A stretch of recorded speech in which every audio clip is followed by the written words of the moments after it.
Hola amigos, ¿qué tal? Stuart here from Spain Speaks. With the Spain news update, we'll have a look at some of the main stories that have caught my attention in the press, and we'll also take a look at some comments that have been left on the channel recently.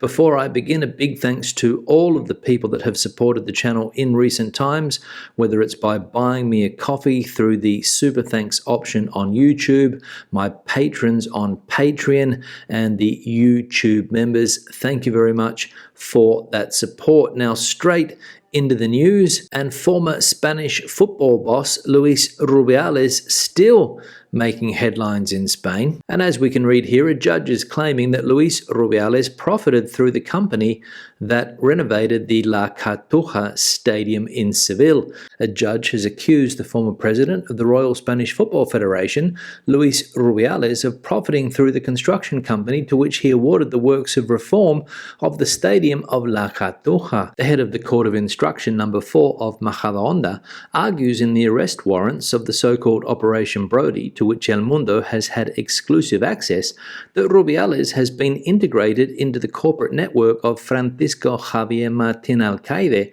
a close friend and partner of his known as Nene. So there we go, disgraced former Spanish football head Luis Rubiales, never far from the headlines ever since he gave that unwanted kiss to a player after the Women's World Cup final in Sydney last year, and now involved in this alleged corruption case. Again, fairly basic corruption. I give you a contract to do some renovation works and you give me a kickback. I think that's how it went. So we'll see how this one ends up, and if Mr. Rubiales ever comes back to Spain, because as we know, he's currently in the Dominican Republic. What he's doing there, I've got no idea, but according to some people, he's trying to earn a living in that country, but some people doubting that he will return to Spain at all. Again, time will tell. Now, the second piece of news we'll look at today, and this story has been dominating press around the world, not only here in Spain, but also international press as well, and it is that the Spanish High Court has ordered temporary suspension of telegram services in Spain. Spain's High Court has ordered the suspension of messaging app Telegram services in the country after media companies complained it was allowing users to upload their content without permission, according to a court source. The use of Telegram in Spain will be temporarily suspended from Monday after a request by media firms including A3 Media, Mediaset and Telefónica.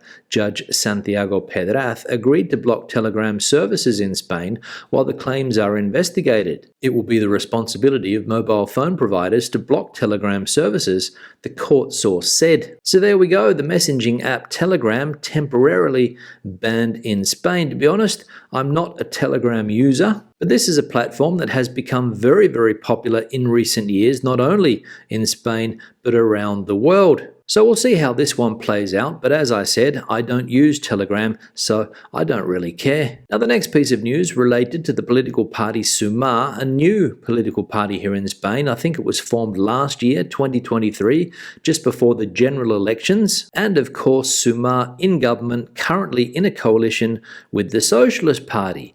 Well, at the weekend, Yolanda Díaz was elected leader of this party with 81.5% and a low turnout.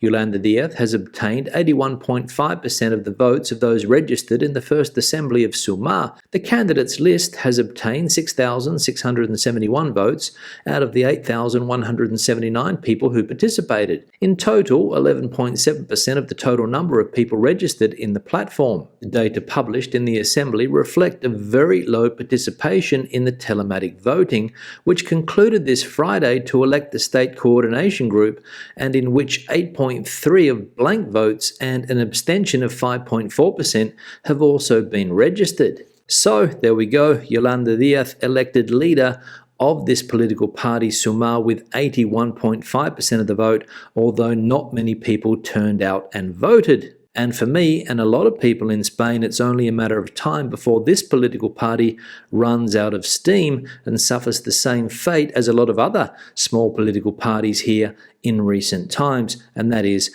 disappear altogether. Because let's be honest, it's very, very difficult to keep all of these small left-wing political parties happy and together under the same roof, which is what Sumar is. It's an amalgamation of lots of different left-wing political parties. So as I said, I don't think the political group Sumar will be around for much longer, but hey, that's just my opinion. And the final piece of news we'll look at today related to the tourism industry in Spain, and apparently this Easter week is going to be a very, very busy week as far as tourism is concerned in Spain. As we can read here, neither bookings nor prices hit the ceiling at Easter, and tourism is already on track for another record year. The Spanish tourism industry has a tradition of taking the pulse of the entire season at Easter, and what the reservations, prices, volume of travellers and bookings for this week show is that 2024 will mean another record for the sector that has come out stronger from the COVID crisis in 2020. The price increase accumulated in the last 2 years by hotels has not yet reached its peak, although already this year the growth in bookings will be notably slower than in 2023, qualified among businessmen as the year of revenge, in reference to the fact that their clients made travel the priority in their consumption decisions due to the restrictions imposed by the pandemic. So there we go. According to that article, Spain on track to have another record year as far as tourism is concerned. And again, I'll ask the question, what is the limit for this sector in Spain? Because every year we seem to be breaking records. Pre-pandemic, 82 million foreigners visited the country, I think the number was. Post-pandemic, 2023, some 84 million, and as we saw this year, on track to beat those records. So anti-tourism groups, get your spray cans ready and start painting those walls with anti-tourism graffiti, because this year, as we saw, is going to be a big one. Now let's have a look at some comments that have been left on videos recently. One here from Anno, totally agree re-smoking. It is not hard work to just put your tab ends in a bin, and this relates to the UK also. Yeah, no, thanks for the comment, and related to a piece of news that we saw last week about how some beaches in Spain have brought in smoking bans, meaning that you're not allowed to smoke cigarettes on those beaches. You get fined if you get caught. And Anno, they're agreeing that it is a good idea to ban smoking on beaches because there's nothing worse than going to a beach, sitting down on the sand and being surrounded by cigarette butts. And here's a question for all of the smokers out there. Just how difficult is it to dispose of your cigarette butts correctly? I'd like to know. Because it seems that everywhere I go in Spain and also here in Portugal, I see cigarette butts all over the ground. So do us a favour if you can and dispose of those cigarette butts correctly. One here from Colin, on the football matter, that's the whole worldwide problem these days. Self-important, corrupt, loudmouth bullies pushing themselves forward into positions of authority. You may say it has always been so, but one now sees that with open communications and the way society works these days, it has become much worse than the golf club secretary, as people used to say. Yeah, Colin, thanks for the comment, and obviously referring to Luis Rubiales, that loudmouth bully that came to prominence last year when he kissed somebody on the mouth, somebody that didn't want to be kissed on the mouth, and of course the SH1T hit the fan as a result. And as we saw today, Mr. Rubiales is back in the headlines because of an alleged corruption case during his time as the president of the Spanish Football Federation. And it does seem that too many people like Mr. Rubiales are in positions of authority nowadays. Self-important, corrupt, loudmouth bullies, as Colin says in his comment. And it's a shame. One here from Martin, I'm a smoker. The smoking ban does not bother me as I am not a beach type of person. But if I did and wanted to smoke, I would come off the beach. Absolutely would not be a problem for me. For me, it is about following the rules of the country or resort you are visiting. Palma Nova Mallorca for me.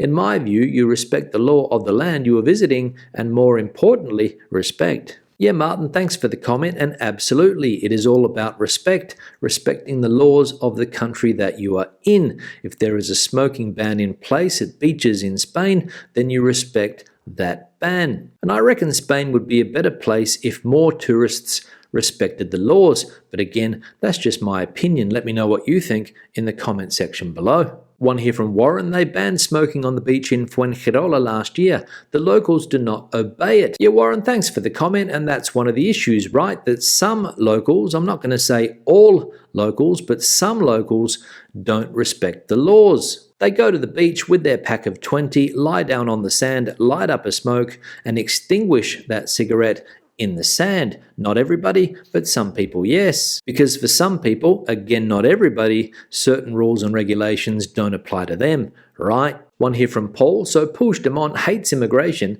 but emigrates to Belgium for 7 years whilst on the run. G'day, mate. Yeah, Paul, thanks for the comment, and you have summed up the Puigdemont story in under 20 words. Well done. The leader of an anti-immigration party in Catalonia falls foul of Spanish law and ends up emigrating to Belgium. Sounds like a crazy story, but it's true. And the final one here from Mr. House. Welcome back to my YouTube recommendations. I started following you 4 years ago when I knew what was going on.